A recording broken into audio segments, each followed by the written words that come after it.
Okay. Well, hello, everybody. I'm Ravae. I'm Denise. And we are helping you Doula that. Here we are now. We got welcome. Now, listen, everybody. Give us grace. We are the day after the election. Mm-hmm. And while this episode is not about to be about the election, you probably gonna hear some energy. Mm-hmm. Yeah. Okay. This episode is specifically about a recent meeting we attended. We had a chance to attend a meeting of an organization that we formerly were leaders of, because we maintain membership, and there were some things, there was some interesting observation. So this is a feedback, but really the reason why we're even having this conversation about this organization, because Denise Bolds has her own organization, Black Women Do VBAC. I have my own organization, National Birth and Postpartum Professionals. So trust, we're not hating, but I think that we're doing a public service by helping some folk who really may not see what we know and see because we were on the inside. So I thought it would be helpful for those folks who belong to the organization named as Dona International to be able to see what we see as folks who have come out and we're just shaking our heads. And we hope that if you continue to be members of this organization, that maybe you'll use some of this information to create accountability, because they tout themselves as a nonprofit, which means the organization belongs to the public. When an organization belongs to the public, you have a responsibility to make information public. And there's a few inconsistencies that kind of check the box, but don't pass the smell test. And as long as I'm a member of the organization, and as long as you're a member of the organization, I think that there are some things that you should be watching out for to make sure that it really is an organization that belongs to the public. Absolutely. Okay. So I don't have my list in front of me, but you got a few tips. Should I say my very first observation? Well, it was a member meeting, and they did do all of this for us. And, every year after the conference, Dona has their member meeting where members who, you don't have to attend the conferences or anything, but you can come in and get the information on the current standing of the organization from the leadership within the organization. And this is supposed to be a very full, transparent information sharing, but I don't always see it that way. I really and truly don't. Ravae and I have always been the ones talking about where's the meeting minutes. That is not posted on a regular basis. It has not been posted in several years. Meeting minutes with agendas attached, and the budget. The budget should be available for public record, for members to be able to review and to be able to ask questions if they would like to, and that has not happened. So they had this member meeting. It was facilitated by the board of directors and the leadership of the organization, and I was able to keep some slides from this because I just wanted to see exactly what was going on as far as what was being said, what was happening here. So as Ravae said, they say that they're a non-for-profit, but they are making money. I mean, the organization is making money. I've always been very, very curious on the amount of members that they have and, what's happening with the membership. So I do have a screen share on that. As far as you want me to turn on this sharing? Yeah, that'd be great because I have it here for everybody to see. So you could see that. Yeah, so this is it here. Let me just make that big. It's big. Mm-hmm. No, it's good. It's good. Okay. Mm-hmm. Okay. Okay. So yeah, I don't know what Zoom is trying to do here, but yeah, this is our certification report. And they're saying, we still have a full quarter of the year to go, and it's not, the same. But, the certification, how many people are certifying? We have a lot of people in this organization that takes the training, but it's one thing to take the training, but it's another to go through the entire certification process. and actually come out as a certified birth or postpartum doula. So as you can see here for 2024, they only had 405 certification packets completed for birth, and then postpartum is 318. So that's where we are. Back in 2017, it was much more than that. Even through the pandemic, things were still, not too good. And you would think coming out of the pandemic, there would have been a huge pivot. But the membership, the actual certification rather, is not really showing that. So I just think that that's very, very interesting of how that is happening. I just want to show you this slide here where we're talking about how many certified in membership, the actual membership of certified that's the one. Yeah, the pie chart, that's the one. Yeah, the pie chart right here.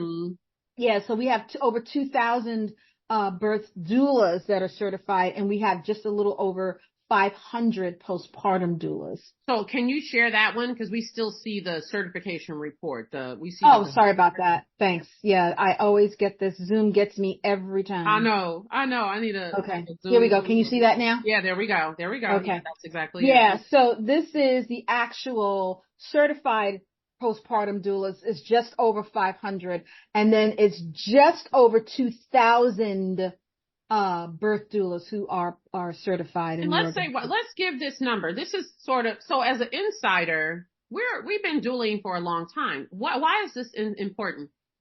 Organizations like ICEA, Kappa, Dona, they've been around for a while, but they like to share the number on their website of an estimation of how many doulas have come through their doula training workshops, right? So 20,000, 30,000, 40,000. I mean, but if you've been out here doing this for 20 or 30 years, I expect you to have those kinds of numbers. What's interesting is that's the number they like to share, but demographics have always been hidden and done, mostly because they don't share them. They don't even collect them. And so membership, their actual membership, this is the actual membership, because you can pay your $100, but if you are not certified, you can't even show up on their directory on their website. No. So their actual membership is this. And so what's important is when I came into the organization, we were losing members at a dramatic rate back in 2007. No. It hasn't been that long. Back in 2014, 2015, when I came onto the board, we were a membership of 6,000 or 7,000, and we were losing dramatically in places like Canada, because they weren't meeting the needs, because there was a backlog. There were lots of issues with the organization and people weren't getting their needs met. When I left, the membership, certified members sitting in the membership portal was around 5,000. I've been gone 2 years. We've been gone 2 years. We've been gone 2 years. What I'm looking at is, at best, 2,600, 2,700. I'll give them to the 27. Maybe their numbers are off. I know I can't do math anymore, but 2,700. That's a little over half, just slightly over half of what they had 2 years ago. Mm-hmm. This tells a story. Mm-hmm. It does. Dona ain't the big box anymore. No, right? No. This tells a story. This tells a story. This slide right alone tells a story. So this is what we learned in the membership meeting. And this actually was one of the slides I slid by really kind of fast. Kind of interesting. Oh yeah, they flew through certain slides on this member meeting. And what we have to understand is the membership is indicative of a sign of the times, as Prince would say. What's happening to keep members engaged, to keep the membership roster up. I don't see a membership drive from this organization annually. Don't see anything like that. Now, don't give them no tips, no ideas. Hold on. Don't we're not doing that. That's not what we're here for. We're not in that position anymore. Okay, remember that. But what I do see is a lot of phishing on social media. I used to be Dona. Or did you let go of your Dona certification or your membership, and why? I see those queries come up monthly. Monthly, someone is throwing something up in social media asking if you were a donor member and you're no longer a member, why? Well, Did you I let only your saw that certification once. lapse? I've only seen that actual question happen once in Doula Talk recently, and it had over 300 comments. I don't see Dona actually working to find out why people are not staying with them. I don't think the leadership is actually asking enough questions. So I'm going to disagree with you on that. I think I see people saying, I'm thinking I'm going to do Dona. Tell me why you did. Or because they're brand new people who are trying to figure out, should I do this? Is this? Well, that's what I'm saying. That's the post that I'm seeing. I'm not seeing anything from Dona. I'm seeing it from the doula community. Yeah. Trying to figure out what's up. Oh yeah, I agree with that. Yeah, trying to figure out if this is the right space for them. Do you have the slide where they talk about income? Because I always think it's interesting. People don't realize that Dona was when they were $1 million company annual. This one? That is revenue and expenses. So this is new. Okay. Yeah. So this is their income. So they're a little, under 800,000, right? A little under 750,000 last year. And they're underneath that this year. So this matches what we're saying. They're losing ground with doulas because they make their money from membership dues. So all the money that people pay for these Dona trainer workshops, that money does not go to Dona. And up until just 2 or 3 years ago, none of that money went to Dona. Dona wasn't collecting any money. Those trainers were for-profit, private small businesses. All those dollars belonged to the trainer. So recently, and that was something that happened right about the time we left, the trainers were having to pay per head into the larger organization to make money. So that meant now Dona's money comes from the membership dues, $100, and it also comes from the trainers having to pay per head for how many people are in their workshops. Okay. But even with that, their revenue is still lower this year than it was last year. And it's about $300,000 or $400,000 less than it was 2 years ago when Denise and I were sitting on that board. Oh yeah. They're losing ground. They're losing ground. They're losing ground. And they're not the boss that they were. No, this is a 2024 financials year-to-date membership, just to show you where the money is. Way low. So this is definitely going into what that is. Contributions. You would think contributions would be a lot higher, but it is not. It is not. Well, contributions are not high because who's going to give to an organization where you can't get a tax break? Right. See, Dona is a 501c6. They are not a 501(c)(3)(b). Right. Okay. So you can contribute, but then you don't get a write-off. People don't like that. And they mentioned in the member meeting that they were hoping to finally create a foundation or something. They've been talking that yin yang for 6-7 years. You can't remix. You are who you are. You can't have both, which is why my solution when I was in the presidency was to create a separate foundation. Right. With its own board where money can be donated. There's so much good that all of these members could be doing to benefit the community. They haven't done it. No, hasn't happened. No. It just hasn't happened. So scholarships, helping birth centers. I mean, literally partnering with organizations, but nevertheless, we'll just be doing that through National Birth and Postpartum Professionals. Yeah. So these are just, like I said, the financials that are going on here. Membership dues, that $100 every year, that's what, you're paying into just to, have that certification to get me into a hospital. That's the only reason why I'm there, to be honest. So. And that's why lots of people are there. That recent post in Doula Talk, people are like, I'm only staying for the letters. They do nothing for me. All they do is, they email me and ask me for money. I give it. I don't hear from them for another year or two. Yeah. Yeah. So let me see about the other one. I just want to see about the other. While you're doing that, I noticed the difference in the tone of the meeting. Like in the past, it would be very big, bright, gregarious, almost entertaining. This was very monotone. And a couple of personalities were notably missing. Yes. And, specifically the big wooer who backstabbed us, right? And became the president who apparently is out here telling people that members voted for her, although nobody remembers voting for her because nobody voted for her. She was never on a ballot. Those are receipts.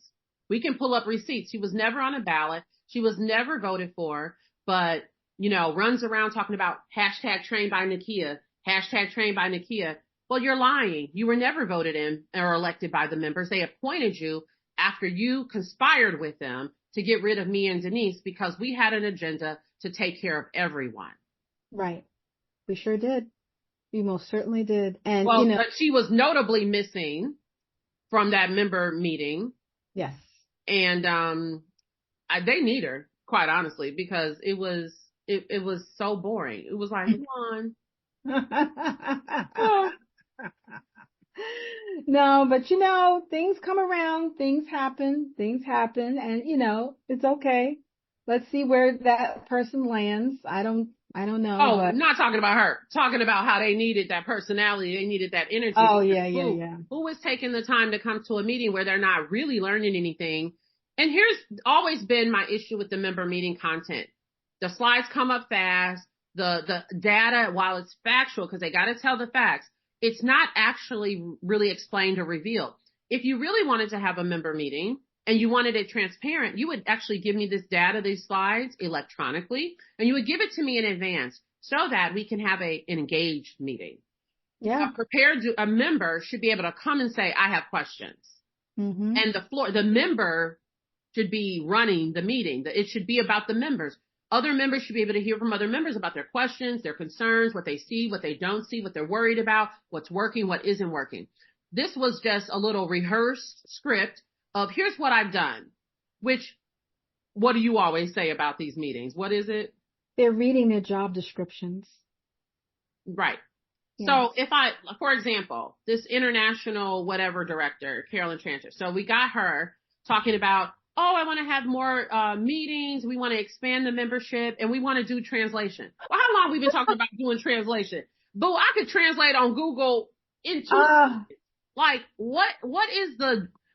how long does it take? How long? If you really wanted to do that, then you wouldn't dismiss the two people on the screen who 1 week before they dismissed us unceremoniously with no explanation to date.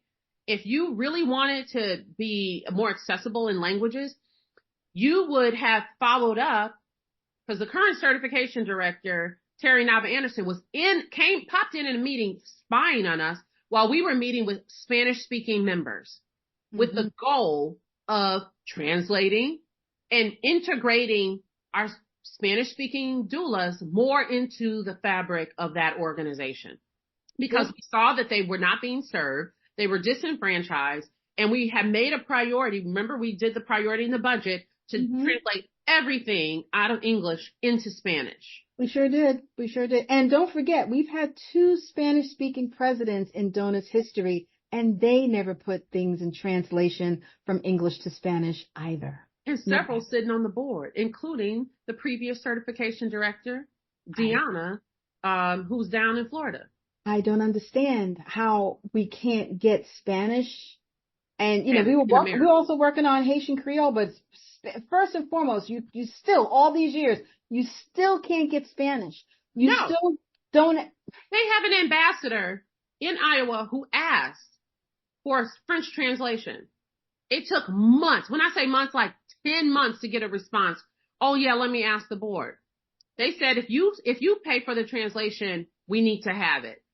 Well, you need to give it to us.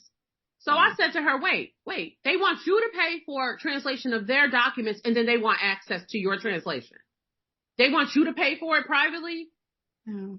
But this is $1 million organization.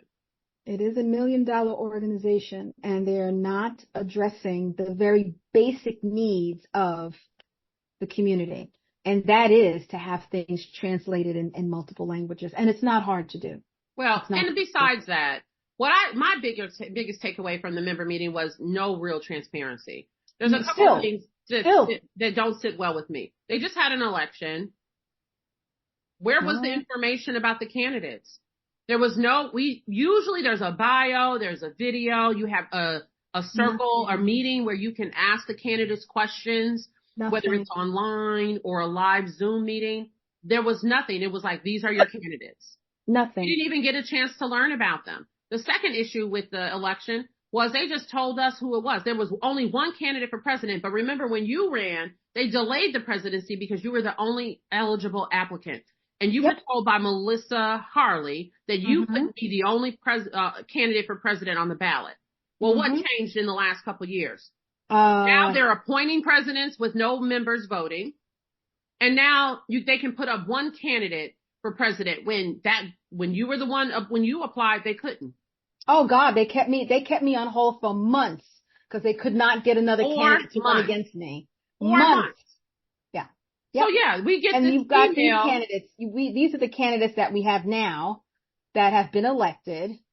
And it's like, okay. Where's the competition? Where's the competition? Erica ran by herself. I wasn't allowed to run by myself, but Erica was. And it's really and truly amazing. You know, so so we were just the members were expected to just rubber stamp? No engagement. You have an election process. We're the 2 days post election. You have a whole election process and there's no engagement? No engagement. I don't know. I don't know anything about Erica. I don't know anything about what I do know here about Erica. Erica does not have anything on her bio that indicates to me that she has any leadership skills. She became a doula in 2021 in the middle of the pandemic, which we know the whole world is different from if you were pre-pandemic doula. We all know that doing this work is different. Right. Exactly. But yeah, where's the prior board experience? Where's the prior board experience? Where's the I created an organization and led it experience? Because she's running a nearly now $1 million organization with no experience and no options, no competition. No competition, no experience.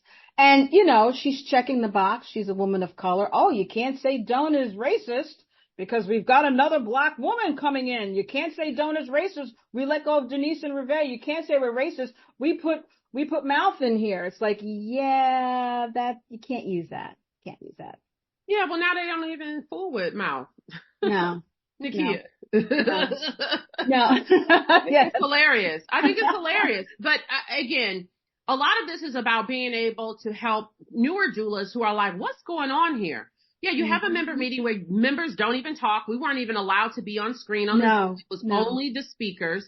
You have a member meeting where your only engagement opportunity is in the chat and everybody's like hyping one another up. And that's not engagement. You have an election process where you don't actually have any involvement. And then the thing that really gets me before we run out of time is I made a request of a Dona ambassador to question them about meeting minutes. Meeting minutes are missing for 3 full years on Dona Connect. They're supposed to be posted up within a reasonable amount of time for members to know what was voted on, what decisions did the board make with your money, and what does the future hold for Dona. 3 years of meeting minutes missing from that meeting, from Dona Connect.